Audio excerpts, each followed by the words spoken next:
Hello students, class 8 में आज हम पढ़ेंगे प्रॉब्लम्स ऑफ वाटर अवेलेबिलिटी के बारे में।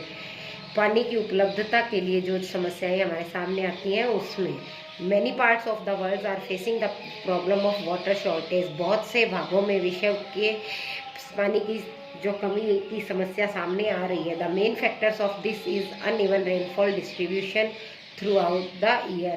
इसका मुख्य कारण क्या है कि वर्ष पर्यंत के दौरान अलग अलग जगह पर असमान बारिश का जो वितरण होता है उसके कारण यह समस्या उत्पन्न होती है। Some areas receive very heavy rainfall, किसी किसी एरिया में बहुत ज़्यादा बारिश होती है, while some receives very scanty, और कहीं पर बिल्कुल ही कम होती है। About 11% of the total global population has no access to clean water.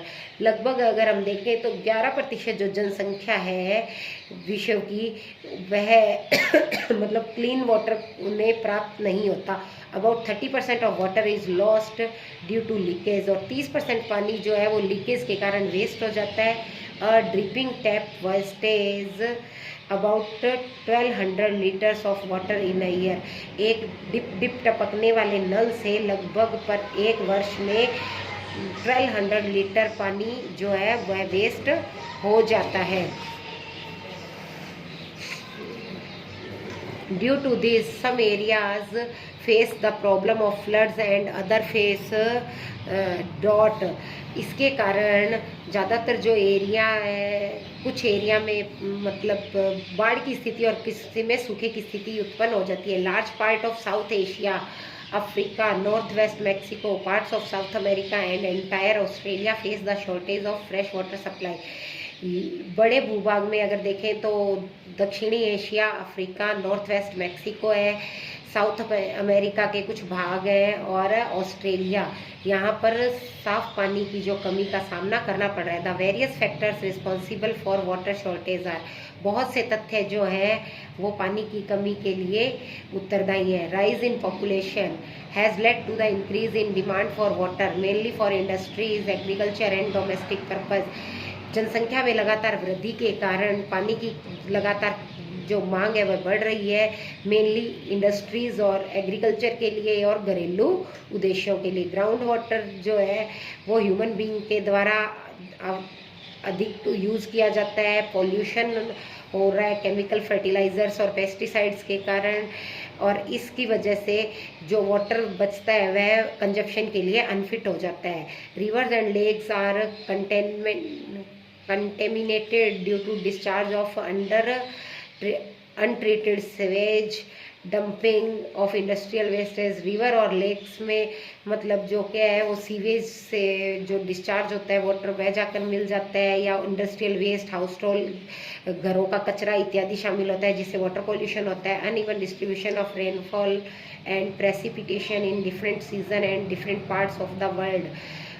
असमान बारिश के वितरण के कारण जो प्रेसिपिटेशन होता है अलग अलग सीजन में अलग अलग भागों में देखने को मिलता है। Wastage and careless use of water by human being has led to shortage of water throughout the world. और जो वेस्टेज होता है या फिर केयरलेसली यूज़ किया जाता है ह्यूमन बीइंग के द्वारा पानी को, उसके कारण भी पानी की पूरे विश्व में कमी हो रही है। Amreli city in Saurashtra region having a population of 1.25 lakh is entirely dependent on purchasing water from nearby talukas. Amreli city जो सौराष्ट्र क्षेत्र का हिस्सा है जहाँ की जनसंख्या 1.25 लाख है, वह पूर्ण रूप से अपने पास के तालुकों पर डिपेंडेंट है, और किसके लिए? पानी खरीदने के लिए। Management and conservation of water resources, व्यवस्था और संरक्षण जल संसाधनों का। There are various ways in water conservation can be done. बहुत अलग अलग तरीकों से हम पानी का संरक्षण कर सकते हैं। रिसाइकलिंग यूज्ड वाटर, जो पानी यूज़ किया जा चुका है उसे या गंदा पानी है उसको रिसाइकल करके पुनः यूज़ के लिए बनाने। Used water can be recycle with the help of technology development. Use किए गए पानी को तकनीकी विकास की सहायता से रिसाइकल करना। The polluted water should be treated before draining into reverse. Polluted water को मतलब साफ करके फिर नदियों में छोड़ना। Rain water harvesting, the most efficient and now commonly used method to conserve water is rain water harvesting. Rain water harvesting जो है आज के समय में सबसे अधिक प्रभावी और सामान्यतः अधिक यूज होने वाली प्रक्रिया है पानी को संरक्षित करने के लिए। Normally rain water gets wasted as it moves down the drain. Rain water जो है वो मतलब वेस्ट हो जाता है या भूमि के अंदर ऐसे ही चला जाता है। In this method rain water is stored in hub underground tanks. इस प्रक्रिया में ज़्यादातर क्या किया जाता है, बारिश का पानी जो है वो नीचे बने हुए भूमि में बने हुए टैंकों में मतलब स्टोर किया जाता है। एंड जो स्टोर वाटर है इसे जब आवश्यकता होती है तब यूज किया जाता है। अफॉरेस्टेशन वनीकरण। The trees in the forest help to improve water economy by reducing water run off and risk of flood. जो पेड़ है अधिक से अधिक लगाकर पानी की अर्थव्यवस्था को बढ़ाया जा सकता है और पानी को बहने से या बाढ़ के खतरे को रोका जा सकता है। Forest and vegetation bind the soil and helps the soil in retaining water. पेड़ जो है और वनस्पति जो है वो मिट्टी को बांध कर रखने में और मिट्टी को पानी के द्वारा बहने से रोकने में मतलब सहायक है। प्रॉपर इरिगेशन सही सिंचाई with the help of proper planning and schedule. सही ढंग से नियोजित तरीके से या one should know how much water is required to grow crops. कितना पानी फसल को उत्पादित के लिए चाहिए उतना ही देकर। The need should be kept under control. इस आवश्यकता को मतलब अंडर कंट्रोल रख के sprinkles should be use to save water. Sprinkle सिंचाई के द्वारा पानी की बचत की जा सकती है। Proper canals should be made and lined up in order to minimise. जो प्रॉपर कैनल्स से मतलब लाइन के रूप में या बहुत ही छोटे स्तर पर पानी को मतलब वेस्ट होने से बचाया जा सकता है। Proper utilisation of water for domestic purpose. सही ढंग से उपयोग करना घरेलू उपयोग के लिए। The use of water at home should be done economically and checking leakage in pipes. घरेलू यूज के लिए जो पानी किया जाता है आर्थिक रूप से उसको सही ढंग से यूज करना चाहिए और इसके लिए समय समय पर पाइप की चेकिंग करते रहना चाहिए कि लीकेज तो नहीं है। Reusing the water at home utilising R O waste water for watering the plants.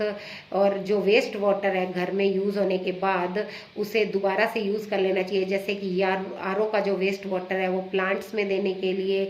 Using a bucket of water for washing car instead of a house या कार इत्यादि धोने के लिए। All the various ways and means should be to the utilise water resources at home with economy.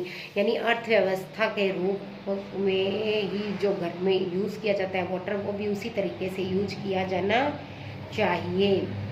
Natural vegetation as a resources. प्राकृतिक वनस्पति एक संसाधन के रूप में we see various types of plants and vegetation growing naturally all around us. We see them in the form of forest, grasslands, curbs and various types of herbs and trees. They not only provide us with timber but also numerous useful products as well as aesthetic beauty. Plants and trees produce oxygen that we need to breathe.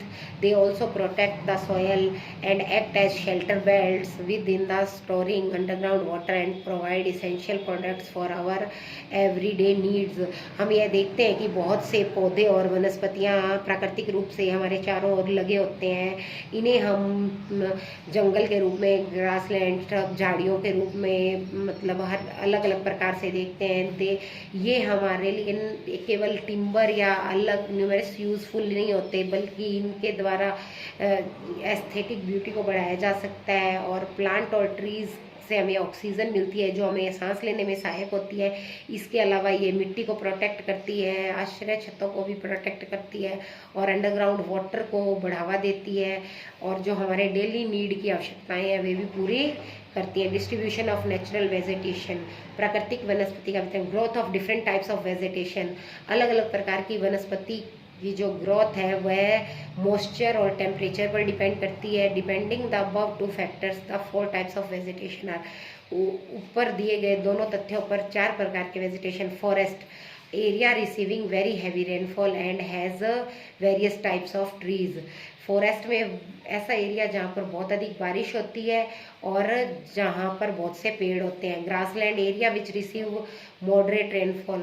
Grassland वह area जहां पर आज की आधुनिक बारिश प्राप्त की जाती है। Scrubs area which receives low rainfall, ऐसा एरिया जहां पर कम बारिश होती है। हैविंग थ्रोनी स्क्रब्स और कंटीली झाड़ियां पाई जाती हैं। Tundra sparse vegetation in cold polar region mainly consisting of mosses and lichens, यहाँ पर मॉसेस एंड लिंचेस के पौधे पाए जाते हैं और ये ज़्यादातर ठंडे प्रदेशों में होते हैं। टाइप्स ऑफ फॉरेस्ट के प्रकार depending on when the trees and shade there leaves, यह किस चीज़ पर डिपेंड करता है, पेड़ों पर और उनकी लीव्स पर। Forest can be classified as evergreen and deciduous, forest को दो भागों में बांटा गया, एवरग्रीन और डेसीडियस। एवरग्रीन जो हमेशा हरे भरे रहने वाले और डेसीडियस होते हैं, एक निश्चित समय के दौरान उनके पत्ते झड़ जाते हैं। They do not shed their leaves simultaneously in any season during the year, hence they remain green as the trees have leaf on them through the year। ऐसे पेड़ जो अपने पत्ते कभी भी नहीं झाड़ते हैं और पूरे वर्ष पर्यंत हरे भरे रहते हैं, वो एवरग्रीन फॉरेस्ट कहलाते हैं। They always have green cover the leaves throughout the year, यह पत्ते पूरे वर्ष मतलब हरे पत्तियों से ढके रहते हैं। They are not divide the leaves at any time of the year, ये कभी भी अपनी पत्तियां गिराते नहीं है। They are found in areas which receives more than 200 centimetre of rainfall in year, वे इस एरिया में पाए जाते हैं जहाँ पर लगभग 200 सेंटीमीटर तक बारिश होती है। Evergreen forest are mainly found in equatorial region Central America along Orinoco and Amazon rivers and the Congo basin of Africa. Evergreen forest जो है वो मुख्यतः इक्वेटोरियल रीजन केंद्रीय अमेरिका के साथ ओरोनो और अमेजन रिवर्स के कोंगो बेसिन ऑफ अफ्रीका के क्षेत्र में पाए जाते हैं। भारत में मेनली ये नॉर्थ ईस्टर्न हिमालय और वेस्टर्न घाट्स में पाए जाते हैं। यहाँ पर मेन पाइन केडर और लार्च के पेड़ पाए जाते हैं। फिर है डेसीडियस फॉरेस्ट, ये होते हैं, ये जो ट्रीज होते हैं ये अपनी लीव्स को एक पर्टिकुलर सीजन में छोड़ देते हैं और ऐसा पानी की कमी के कारण होता है। दे लुक बैरन, ये सूखे दिखाई देते हैं बिना पत्तियों के और एक पर्टिकुलर मंथ में मतलब ये वापस ग्रीन हो जाते हैं। They found in areas where 75 to 150 centimetre rainfall, जहाँ पर 75 to 150 सेंटीमीटर रेनफॉल होती है वहाँ ये पाए जाते हैं। डेसीडियस फॉरेस्ट जो 2 टाइप्स के होते हैं और ये लोकेशन के और लेटीट्यूड्स के आधार पर। ट्रॉपिकल फॉरेस्ट फाउंड इन चील, साउथ अमेरिका, साउथ अफ्रीका और साउथ ऑस्ट्रेलिया में पाए जाते हैं। फिर है टेम्परेट फॉरेस्ट, ये नॉर्थ सेंट्रल यूरोप और ईस्टर्न एशिया और ईस्टर्न यूनाइटेड स्टेट में पाए जाते हैं। इनमें पाए जाने वाले जो ट्रीज है मैपल, ओक और विलो है। फिर है कंजर्वेशन ऑफ नेचुरल वेजिटेशन, प्राकृतिक वनस्पति का संरक्षण। Due to growing population increase in the demand of the needs of the people, जिस तरह जनसंख्या लगातार बढ़ रही है उस तरह लोगों की मांग और आवश्यकताएं भी बढ़ रही हैं। बड़े एरिया में जंगल फैले होने के कारण उन्हें क्लीन करना पड़ रहा है। There is the urgent need of conserve this valuable natural resources, और इसकी वजह से हमारे जो वैल्यूएबल नेचुरल रिसोर्सेज है वे क्लीन हो रहे हैं।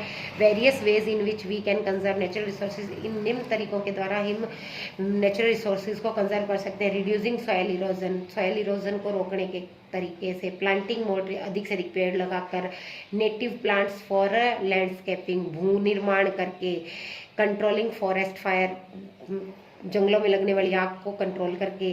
Setting up national park, biosphere reserve और प्रोटेक्ट वेजिटेशन, राष्ट्रीय पार्क और जैव विविधता को संरक्षित करके, वनस्पति को प्रोटेक्ट करके। कंजर्वेशन ऑफ लेक, क्रीक्स और वेटलैंड, जो सूखी भूमि है उन्हें प्रीशियस रिसोर्सेज जो डिप्लीटेशन पाए जाते हैं उनका संरक्षण करके। Awareness programme like social forestry और वन महोत्सव, इस प्रकार के प्रोग्राम को बढ़ावा देके कंजर्विंग नेचुरल वेजिटेशन, प्राकृतिक वनस्पति को संरक्षित करने के लिए हमें हमारी हैबिट को और वाइल्ड एनिमल्स को भी संरक्षित करना होगा।